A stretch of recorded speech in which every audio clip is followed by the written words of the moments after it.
ACS? All set. All set, okay. Thank you. 5:30, I'm going to call the August 3rd, 2022 meeting of the Municipal Building Commission to order. And we don't have to do a roll call, but for the record, there is a quorum. All are here except for Gail and Andrew. First order of business is we have 3 sets of minutes that Jeremy sent out. Does anybody have any questions or comments? Hearing none, Jackie, a motion? Move to approve. Second. Is there any discussion? All those in favor? Aye. Any opposed? Passes unanimously. Jeremy, we got some bills here? Yeah, so just to note, the Socotec ones, you'll see the invoice dates on them. Those were fiscal 22 invoices, so we got those approved ahead of time before the meeting so we can get them paid out on the fiscal 22 warrant. So those have actually already been paid, including the final invoice for the fire department roofs. So they've all been reviewed and approved by me. Okay, so so the 2 fired roofs, and then we've got the 2 gym floors, all 4 of them? Yeah, so Socotec, when CBI got acquired by Socotec, their back office stuff took a while to get together, and they're not the quickest on invoicing us, but they seem to have it together now. So these were their fiscal 22 invoices that we wanted to get paid by July 15th. Okay, and then the gym floors for Mark Zawatsky, that's okay too? Yep. He was concerned a little bit that he was going to run up against his not to exceed amount, but he thinks he can do it with the amount of hours given. So he was initially seeking a change order. He is no longer, and we'll revisit that in the September meeting if we have to. Okay. Is the motions in order? Move to approve. Second. Boy, we're moving quickly. All those in favor? Aye. Any opposed? Motion carries. First on our agenda, the Attleboro Pawtucket Water Interconnect. If you remember, at our last meeting, we had a presentation as to what we could or couldn't do, and the bottom line was we didn't have enough money, and we need the mayor to send a request to the city council for some additional funds in order to put this back out to bid. Jeremy? Yes, so between year end and people's summer vacations, our finance team hasn't met yet. We're meeting, I think, week after next, city auditor, city treasurer, mayor, myself, on a number of debt issues, this being one of them. So to recap, CDM Smith's letter from May about the $3.8 million bid on the $1.6 million budget. I had sent CDM Smith's letter and our minutes from last meeting to President Delicio in advance of Courtney and Matt talking to City Council tonight, which then Jack also did within a few minutes. So Because great minds think alike. They have they have the information that we have. I don't have a lot of update from the last meeting, except that the mayor is on board with seeking the additional funding to get this project over the finish line. So Matt and Courtney, did you want to update anything further from our July meeting? And I know you'll be giving a deeper presentation to Municipal Council at 6, but is there anything to this body that needs updating tonight from our last meeting? Sure. The sacrificial lamb steps forward.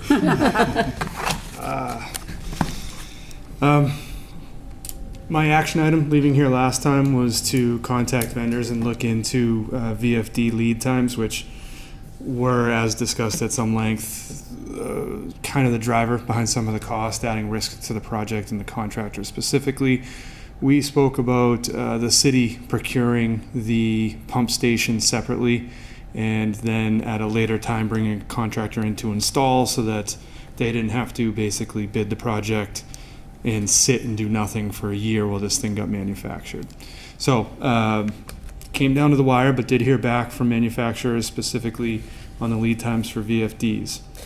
They have not changed relative to what we used in the bidding process before.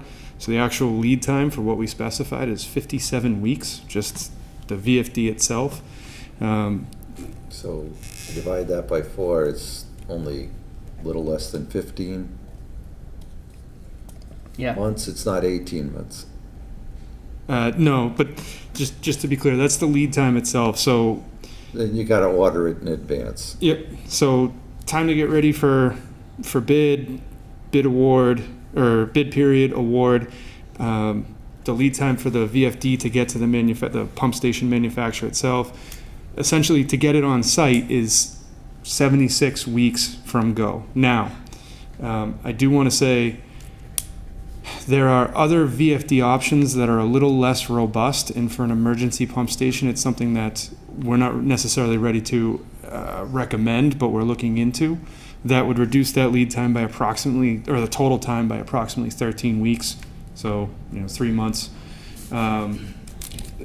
They're on a normal pump station that's going to be in operation every day. We wouldn't consider going with a lesser VFD, but for a pump station that might get used, a few times a year, it might be an option. We are looking into that. So there's a slight difference there that might cut down that lead time a little bit. Is there any change in cost? Yes, it's not $2.2 million, but it's a 5-figure number short of 100,000. Might be as much as 50 at this point in time. So one of the things that I think we'd want to explore is that if we did go with the cheaper ones, in the event of a disaster, the main plant went down, how long would we be buying water from Pawtucket, and would it make sense then to have the cheaper ones? Because yes, exercising it once or twice a year, we don't really need anything. The problem is if we're pumping for a When you need month it. or 2 months because of this, we don't want to end up with a problem, right? Absolutely, and that's why we specified the more robust VFD in the first place. This is the type of facility, pump station, that, like you said, other than exercising, you never really want to use it, but you need it to work when it's there. That's why we're not jumping all over, a cost savings and a reduced lead time necessarily. 3 months is nothing, really. 3 months, How and much time we've invested into this already. that's why I didn't lead with, I've got great news, we can save 3 months. And same with the cost. I want to save, it's our mission to save the city cost, but it's not shaving millions of dollars off of this project. So those are like I said, 76 weeks for the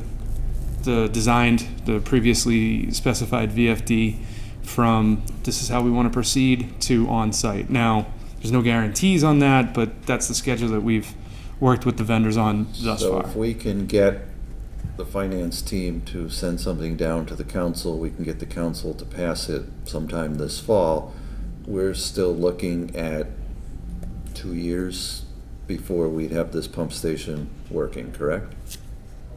My sketched out notes, the earliest, spring 2024. Yeah. Right. And that- Once you have the contractor come on and Right, make but the if, connections, but et if it cetera. comes down to the council, and then they have to hold a public hearing, and then they have to vote, I see Councilor Conti shaking his head yes. It might easily be October, November before we have funding in place to be able to put something out to bid. Yeah. And that's why I'm trying to, just understanding that that's a consideration rather than say this date or that date. Just everything, if you consider today zero, spring 2024, if it's going to take 2 or 3 more months, then summer 2024, and yes, 2 years. Yeah, I think that's more likely, Oh, yeah. given the fact that we haven't even sent something down to the council yet. And if it went down for the meeting on the 16th? Yeah, it will not go down on the meeting on the 16th. Okay, so that means it can't go down until sometime in September. The public hearing will be in October. The vote may be in October or November. So I think we all understand. Absolutely. It started with a spreadsheet, and the first thing you do is add 3 months to the head end of that, and we can work on dates from there. And of course, nothing is getting cheaper and lead times aren't getting shorter. Lead times are not getting shorter. Consumer price index and the 20 city ENR is steeper than any of us want to see it. Okay, Anything else you want to add? No, not at this time, other than please let me know what else I can do to, any other Okay. information that you guys need. Any questions from the commission? No. Jack, just a quick question. Yeah. So, just to, for clarification, when was this first started, what year? Oh, don't ask. 2016. 2016. 2016. But we did not get this project until maybe, I don't know, was it a year ago or so? 2016. Yeah, it was about a year or That two. was probably summer 2020. Yeah. Yeah, because I remember the first thing we had to do was find a site. Then we figured out that we had to accept Crown Street. We had to abandon Crown Street. Yes. Then we went into looking at the design. There were some issues with Mr. Norton, and eventually we got to the point where we could put it out to bid. So I don't want to throw stones, but I do want to defend this commission. So, all right. Any other questions? Then thank you for the update, and we will move on to the elementary school gym floors. Thank you Thank both. you, everybody, appreciate it. Okay. Jeremy, do you want to report on that? Yeah, so elementary school gym floors, the contractor was supposed to mobilize June 27th. He mobilized August 1st. There were issues with their hazmat subconsultant getting their clearances. We resolved all of their building permit, all their DEP certifications, everything there. It was on the contractor. So right now, they're working 10-hour days plus Saturdays. So the school department is going to keep track of what that incremental custodial overtime cost is to have somebody in the building on Saturdays and extra time. The contractor will then issue us a credit change order for that amount, understanding that the schools are bearing the expense and then the capital project fund is, benefiting from it. So at a supplemental appropriation later in the year, we'll make the schools whole for that additional cost. So they expect to complete Hill Roberts on 8/19 and Hyman Fine on 9/2. School starts, I believe, 8/29. So once school starts, they will not be able to operate during the school day. They'll have to do only nights and weekends. The contractor has requested an extension completion date from August 19th to September 2nd. Right now, the contract, as standard contracts that we have, AIA contracts, there's liquidated damages at $1,000 a day. A provision that is difficult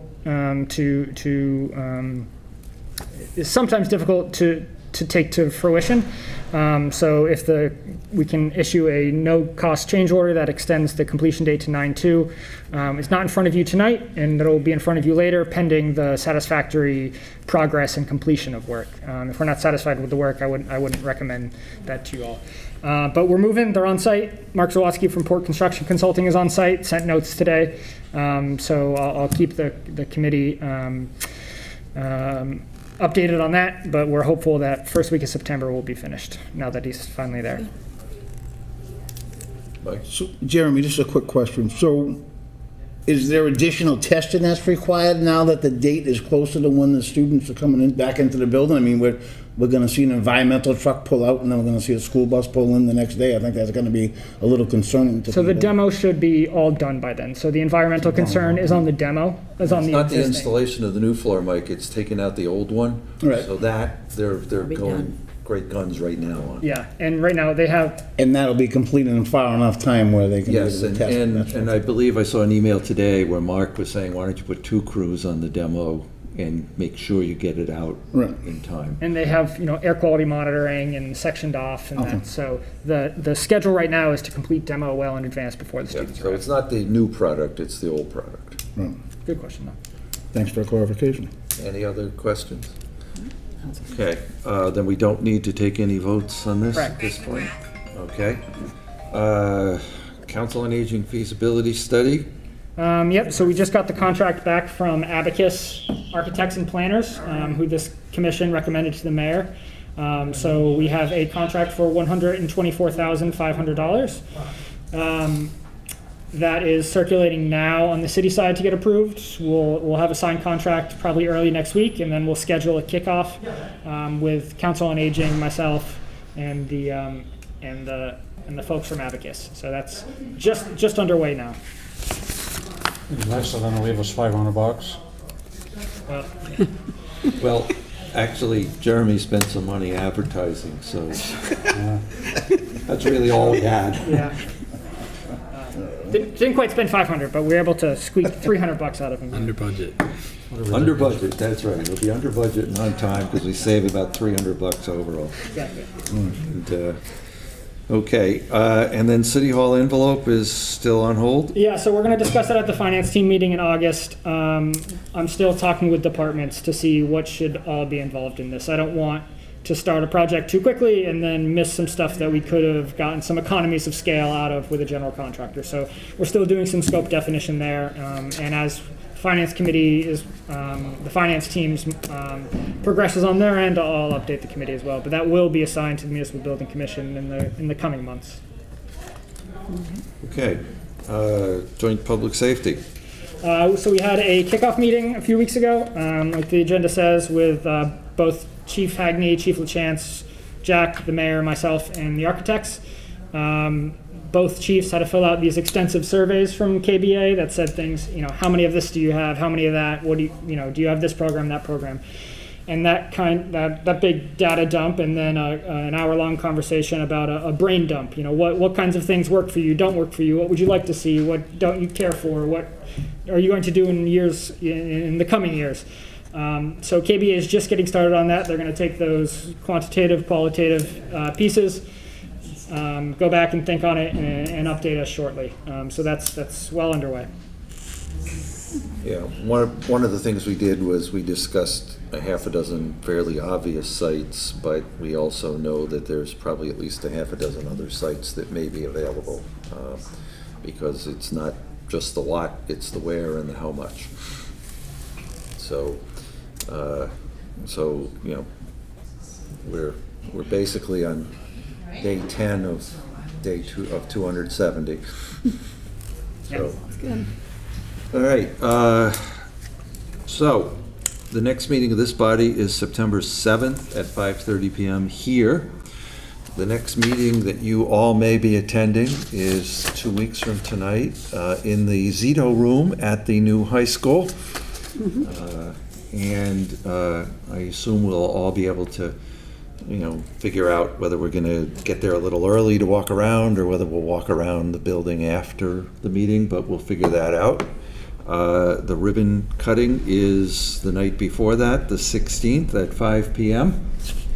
And the first day of school is the 29th. And we have been grilling the team because we're in that wonderful position where we don't have the old school anymore, but we don't quite have the new school. But they have assured us that they are going to finish on time, even to the point where they're working Sundays now to add to their schedule. So, Jerry or Jeremy, if you have anything you wanted to add to that? No, they've hit every promise so far on this project. So it seems a little daunting with school in the coming weeks, but I'm confident with the team that we've got. Yeah, I think about 70% of the furniture has been delivered. Stuff is arriving every day. The desks and chairs for the classrooms, I think, just came in. It's there may be a few things that aren't quite ready for the first day of school, but enough will be there that we can have school. So, and Mike, your traffic light's going to be there in operational? The traffic lights for National Grid actually power them today. So kind of by mass law, we have to put them in flash mode for a week before we do anything. We can't just throw up a new set of lights where there's never been one before. They will be activated tomorrow. That's kind of big news. The other news is I would definitely recommend anybody sitting up here stay away from that section on Friday afternoon to Saturday morning, because it's going to be quite the show. We plan on doing Rathbun Willow Drive during the day, paving that during the day. It seems to be the best day for the schools to actually get that done. Taking a short break and then going out Friday night and paving Thatcher Street, South Ave. There's going to be detours northbound and southbound. So South Ave is going to be detouring all the traffic that's coming inbound over to Lathrop Street. So I think we can all see that there's going to be a lot of problems over there. There's no good place to detour in the area. There's too many side streets. So, but we're trying to do it at night to be as least disruptive as possible, but it's a very heavily traveled road. So my recommendation is stay away from the area in any way if you can. Good, glad that's going to be done. And then the north-south connector work is proceeding with Consigli, and the teeing up of Brennan Way is also, that's scheduled between the 11th and the 22nd of August. So things are moving along very, very well. So I promised the council we'd be out in 20 minutes. It's 5:50 according to that clock. So I'd say a motion to adjourn is in order. Move to adjourn. Second. All those in favor? Aye. Thank you all. Mike, is that intersection